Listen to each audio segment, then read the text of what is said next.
Good evening. Well, it may not be evening when some of you are viewing this, but hi nonetheless.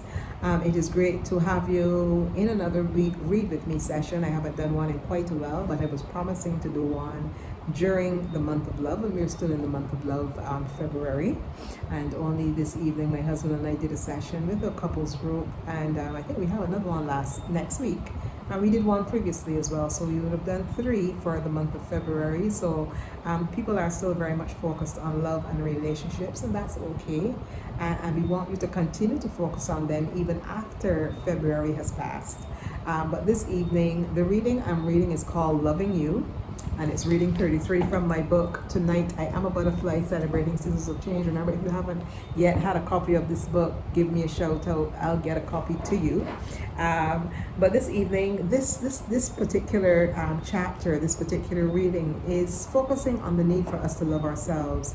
And this is a very, very important value that we need both for ourselves and our own personal lives, and certainly if you're looking at being involved in a relationship. Yeah, so let's listen. It starts with a quotation. Self-care is never a selfish act. It is simply good stewardship of the only gift I have, the gift I was put on earth to offer to others. Parker Palmer. The biblical command to love our neighbor as we love ourselves is powerful. It effectively communicates that one of the primary prerequisites for love is the ability to love the self. This ideal holds several implications for the success of intimate relationships. Love in a relational context should be built on a reciprocal dynamic. This simply means the ability to both give and receive love. This, however, is not as automatic as we think, but is contingent on a number of factors. Our love receptors are the emotional channels where love is transmitted. These would have been developed and groomed based on the experiences of our formative years. Our introduction to love and security by our parents, in fact, lays the building blocks for our ability to give and receive love in our adult years. When we experience abandonment, rejection, sexual or emotional abuse from our primary caregivers, the impact on our psyche can be devastating. Since our ability to self-love is directly related to our formative experiences, when there is any fallout in parental relationships, the likely impact can be feelings of low self-worth and self-rejection. When such damaged emotions interface with the prospect of adult love in a long-term relationship or marriage, the outcome can be complicated. What should, in essence, be a healthy love becomes then an attempt to heal and replace the early experiences of abandonment or rejection. This eventually creates turmoil in our intimate relationships as our expectations of our partner can become unrealistically larger than life.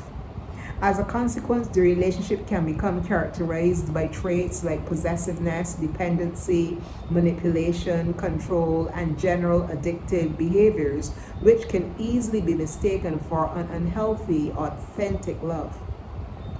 Because many of us have already been seduced by the words of our favorite pop songs, which suggest that we can't live, sleep, or breathe without our lover in our lives, we come to embrace such relationship behaviors as normal when in fact there are significant relationship red flags. We may even initially feel flattered that our partner seems so dependent on us until such emotional dependency becomes a vice grip of control which seeks to limit our freedom or isolate us from family and friends. Since these attempts at control are motivated by the fear of being hurt again, they are seldom recognized for what they really are. Using an adult relationship to heal childhood wounds, therefore, places undue pressure on the relationship and can lead to its eventual demise. On one hand, the wounded party, whether male or female, will make stringent demands on his or her partner in an attempt to feel loved and feel affirmed. If the real issue in need of healing is never exposed and addressed, this wounded individual will move from relationship to relationship and will never be completely happy. This is because at the core, he or she is dominated by reflection and a resulting inability to experience self-worth or self-love. If we cannot honestly love ourselves, then we are not in a position to authentically love someone else. We can fall in love or with the idea of love, and what can be displayed is a series of obsessive behaviors which emerge from an unhealthy place. This can become a primary contributor to incidents of domestic violence and emotional abuse, and is perpetuated by both men and women. If the wounded individual, is to move from this place, then honest introspection is required. More serious cases may also require counseling intervention by a mental health professional or member of the clergy. Failure to honestly confront and articulate a painful or wounded past means that forgiveness can never be extended, and without this, there can be no genuine healing. As a result, successive relationships will become characterized by similar problems, as we may never feel loved enough. Any partner on the receiving end of this turmoil also has choices to make. While true love does involve some level of risk, loving ourselves also requires a willingness to walk away from unhealthy or abusive scenarios. I'm going to read that again, right? While true love does involve some level of risk, loving ourselves also requires a willingness to walk away from unhealthy or abusive scenarios, which, while posing as the real thing, may be a threat to our health and our well-being. When marriage and children are involved, of course, the considerations may be entirely different. At the same time, marriage or a long-term commitment should never be used as a blanket to accept abusive behavior. I'm going to read that again. Marriage or a long-term commitment should never be used as a blanket to accept abusive behavior. Understanding what is acceptable in a healthy relationship and desiring what is best for oneself is entirely necessary for making the better choice on the side of true love. Ultimately, preserving our physical lives and our emotional and mental health are just as important, or maybe more so, than being in love.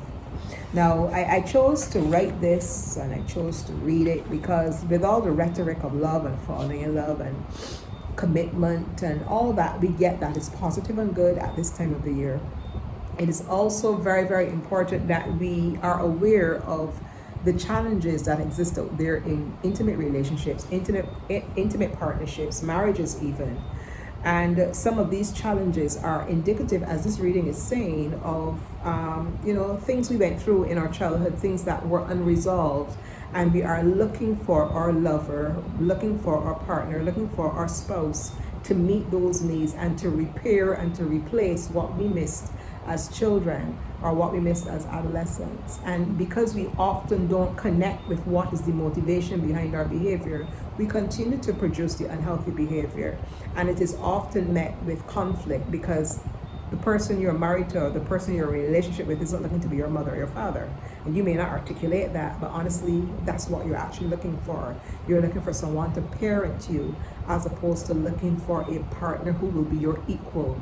And sometimes this can spell danger and unhealthy dependencies in relationships where the person who is the needy one is interacting with their partner as if they're interacting with a father or mother, and the person who is the partner who's expected to give this parenting, they are resisting because that's not what they signed up for. So these are things that we need to discuss, and it's very, very important that we recognize that this issue stems from issues with self-love as well, and not feeling loved, feeling rejected, feeling abandoned, and as a result, bringing that unhealthy person to a marriage or bringing that unhealthy person to a relationship, and therefore being faced with significant challenges. What is the solution? The solutions can't be discussed in this short video, but certainly we can begin at the point of introspection, at the point of reflection, at the point of being aware of ourselves and being aware of some of the challenges we've been through. Sometimes we may need to seek counseling, to confront a lot of what we have gone through by speaking to someone else about it, listening to useful information like this, or listening to other videos, other speakers, reading good books that can help to challenge us and can help us to come to that place where we understand what we really need to do in terms of self-healing and even allowing God to heal us, because certainly I experienced a lot of this and I know what I'm talking about when I wrote this, and I can speak positively about the influence that God has had in my life in terms of helping me to come to a place of healing and wholeness, which I've been able to bring to my marriage and which has caused my marriage to be as successful as it is today. So thank you so much for joining me for this reading. Read with me from my book. Tonight I Am a Butterfly, Celebrating Seasons of Change. I still have copies of this book. If you want to get a copy, you can drop me an email at denisejcharles@gmail.com. You can just message me in my inbox in Messenger, and you can message me on IG. You can just call me 239-7514. I'm on WhatsApp. You can message me and I will get a copy or copies of this very useful book to you. So thanks so much for joining me for Read With Me. Continue to enjoy your February, the month of love, and remember, it's very important that you love yourself. I love you. Thanks. Have a great one, everyone.